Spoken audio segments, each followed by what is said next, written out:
Hello दोस्तों, नमस्कार दोस्तों। आज एक ऐसी कंपनी के बारे में बात करने वाले हैं जो कि बायोडीजल में लिस्टेड स्टॉक मार्केट में एकमात्र कंपनी है और उसका नाम है कोटयार्क इंडस्ट्रीज लिमिटेड। जी हाँ दोस्तों, यह कंपनी एक माइक्रो कैप की है, यानी यह एक एसएमई की कंपनी है। और अगर आपको एसएमई की कंपनी में दिलचस्पी है तभी आप इस वीडियो को देखिए, नहीं तो आप जा सकते हैं। दोस्तों, एसएमई की कंपनी और मेन बोर्ड की कंपनी में क्या अंतर होता है इसके बारे में बातचीत कर लेते हैं। एसएमई की कंपनी को आप एक लॉट में खरीद पाओगे, जितने का लॉट होगा 1000 का 500 का लॉट में खरीद सकते हो, आप एक शेयर नहीं खरीद पाओगे। जबकि मेन बोर्ड पे जो शेयर लिस्टेड होते हैं उनको आप एक शेयर भी खरीद सकते हो, 2 शेयर भी खरीद सकते हो, यानी आप क्वांटिटी वाइज खरीद सकते हो, लॉट में खरीदने की आवश्यकता नहीं है। दोस्तों, इनका दावा है कि इन्हें बायोडीजल मैन्युफैक्चर करने के लिए अप्रूवल मिला हुआ है रूरल डेवलपमेंट अथॉरिटी ऑफ पंचायती राज से, जो कि राजस्थान का है। यहाँ से इनको अप्रूवल है कि ये बायोडीजल का उत्पादन कर सकते हैं। और बायोडीजल क्या होता है दोस्तों, ये जो एग्रीकल्चर से संबंधित पदार्थ है, एग्रीकल्चर से ही इसे बनाया जाता है, यानी एग्री बिजनेस है। और इसी के द्वारा इसे एग्रीकल्चर प्रैक्टिस के द्वारा इसे बनाया जाता है। दोस्तों, ये क्या काम करता है इसके बारे में मुझे बताने की ज़रूरत नहीं है। और यह एक जो बायोडीजल साइकिल है आपको यहाँ पे दिखाई दे रहा होगा। आपको पता है कि पूरा विश्व ही यह तय कर चुका है कि हमें कार्बन डाइऑक्साइड से मुक्त पानी है, तो कैसे पानी है इसके बारे में भी ये जो है कि मदद करता है, यानी यह एक रिन्यूएबल सोर्स की तरह काम करता है और बायोफ्यूल हमें प्रदान करता है। दोस्तों, बायोफ्यूल का यूज कहाँ कहाँ होता है आप सभी कुछ जानते होंगे। इसकी प्रोडक्ट आप बायोडीजल यहाँ पे देख सकते हो। और यहाँ पे आप देखिए कि जो बायोडीजल है ये नॉन एडिबल वेजिटेबल ऑयल है, ये बताने की कोशिश कर रहे हैं यहाँ पे। और इनके बेनिफिट क्या क्या हैं यहाँ पे आप देख पाओगे। यहाँ पे इनके 8 बेनिफिट लिखे हुए हैं और यहाँ पे भी इनके एप्लीकेशन लिखे हुए हैं, कहाँ कहाँ इनके प्रयोग होते हैं। Transport vehicle, digit set, ship, boiler equipment, इस तरह के जहाँ पे ईंधन का उपयोग होता है ऑयल तेल का, वहाँ पे इसका उपयोग किया जाता है वाहनों में। हाँ, ध्यान रहे, खाने वाला चीज़ नहीं है। दोस्तों, अब चलते हैं इसके कुछ बेसिक चीज़ों पे जो कि आपको जानना बेहद ज़रूरी हो जाता है। जैसा कि मैंने बताया, यह एक मेन बोर्ड की कंपनी नहीं है, एसएमई की कंपनी है और फिलहाल में 872 के प्राइस पे ट्रेड कर रही है।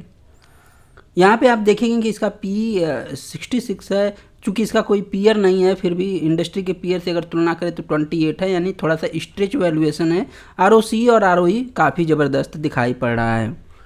दोस्तों, जैसा कि मैंने बता दिया है, कंपनी कोटयार्क इंडस्ट्रीज लिमिटेड, एक कोटयार्क इंडस्ट्रीज प्राइवेट लिमिटेड के नाम से भी जानी जाती है। यहाँ पे आप देख सकते हो ग्रीन हाउस गैसों को कम करने में इस कंपनी का काफ़ी ज़्यादा योगदान है। आप यहाँ पे देख सकते हो, इसके बारे में कुछ और इन्फॉर्मेशन आपको मिल जाएगी कि कोटयार्क इंडस्ट्रीज क्या क्या करती है। दोस्तों, ये कंपनी कार्बन क्रेडिट पोटेंशियल भी रखती है, यहाँ पे आप देख सकते हो, इसके बारे में पढ़ सकते हो। एक और कंपनी है जो कार्बन क्रेडिट से संबंधित काम करती है, काफ़ी ज़बरदस्त रिटर्न बना के दी है, लेकिन फ़िलहाल में 350-400 के प्राइस पे ट्रेड कर रही है। आप उस कंपनी का नाम ज़रूर बताना, क्योंकि वह स्प्लिट हो चुकी है।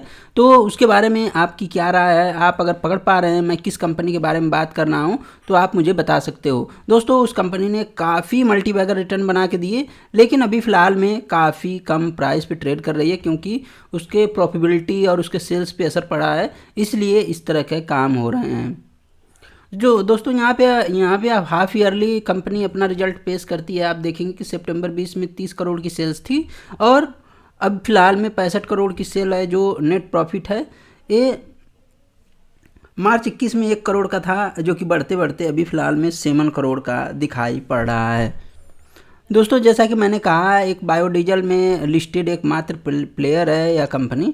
यहाँ पे आप देख पाओगे जो सेल्स है, ईयरली सेल्स ग्रोथ की बात करें तो 38 करोड़ है और अब फिलहाल में 114 करोड़ है, 114 करोड़ है। और जो नेट प्रॉफिट है अभी फ़िलहाल में 11 करोड़ का दिखाई पड़ रहा होगा आपको। दोस्तों, ये तो रहा कुछ इसके पीएनएल से रिलेटेड बातें।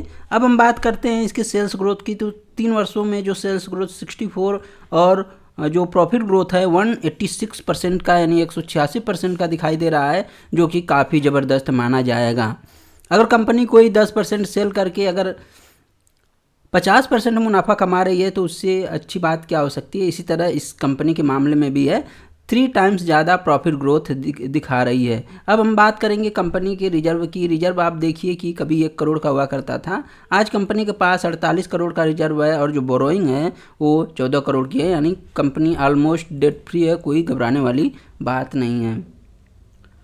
दोस्तों कंपनी कोई भी कैश फ्लो जनरेट नहीं कर पा रही है। और अगर हम बात कर ले शेयर होल्डिंग पैटर्न की, तो यहाँ पे आप देख सकते हैं कि अक्टूबर 21 में 72% की होल्डिंग थी, अभी फ़िलहाल में 69% की होल्डिंग है। और हम बात कर लें FII की, तो DII, FII तो है ही नहीं, DII की बात कर लें तो 1.16% थे मार्च 23 में। अभी फ़िलहाल में ये अपना होल्डिंग जो है कि काट चुके हैं, अपने होल्डिंग को डाइल्यूट कर चुके हैं। और जो पब्लिक है उनके पास 30% की होल्डिंग दिखाई पड़ रही है। दोस्तों तो क्या इसमें कोई बड़े निवेशक भी हैं? तो जो सभी बड़े निवेशक हैं उन्होंने अपना माल बेच के भाग चुके हैं। यहाँ पे आप देखिए द्रुति मीर शाह जो हैं इसमें बने हुए हैं 1% स्टेक के साथ, ये लोग चले गए हैं। दोस्तों इसका मतलब ये नहीं कि कंपनी बेकार हो गई है, इसका कोई ये प्रोग्रेस नहीं कर सकती, ऐसी बात नहीं है। लोगों का अपना कैपेसिटी होता है इसको होल्ड करने का, नहीं करने का। आपके अंदर कितनी कैपेसिटी है ये तो आप बताओगे। अगर हम इसके देखें कि इसका जो मीडियन पी है कितना है 34, तो मैं तो यही कहूँगा कि अगर यह कम से कम 30 या फिर 34 की पी पे आए तब भी आप निवेश करिए, क्योंकि अगर आप ज़्यादा पे रहेंगे तो रिस्क टू रिवार्ड जो है वो ज़्यादा रहेगा और आपको अच्छा मुनाफा नहीं मिलेगा। जब भी गिरावट होगी आपको ज़्यादा गिरावट झेलनी पड़ सकती है। वैसे स्टॉक अच्छा है बायोडीजल के क्षेत्र में। जब हम कार्बन इमिशन की बात करते हैं तो कार्बन इमिशन के लिए जो ये काम कर रहा है वो काफ़ी ज़बरदस्त है। हाँ, हो सकता है कि उस कंपनी की तरह जिसके बारे में मैं बात कर रहा था उसकी तरह एक स्टॉक फिर से गिर ना जाए, बस इतना थोड़ा सा रिस्क है। लेकिन इसका जो बिजनेस है वो थोड़ा सा अच्छा है, क्योंकि बायोडीजल का प्रयोग ख़त्म होने वाला नहीं है। लोग ग्रीन एनर्जी की तरफ भाग रहे हैं, जैसा कि आप जान रहे हैं ग्रीन फ्यूल के बारे में बातचीत चल रही है, तो आपको घबराना नहीं चाहिए। ये रहा दोस्तों कोटयार्क इंडस्ट्रीज लिमिटेड के बारे में। जिस हिसाब से इसका प्रॉफिटेबिलिटी बढ़ रहा है, कोई दिक्कत वाली बात नहीं है, आगे चल के अच्छा काम करेगी। तो दोस्तों ये रहा वीडियो, उम्मीद है वीडियो पसंद आई होगी। धन्यवाद।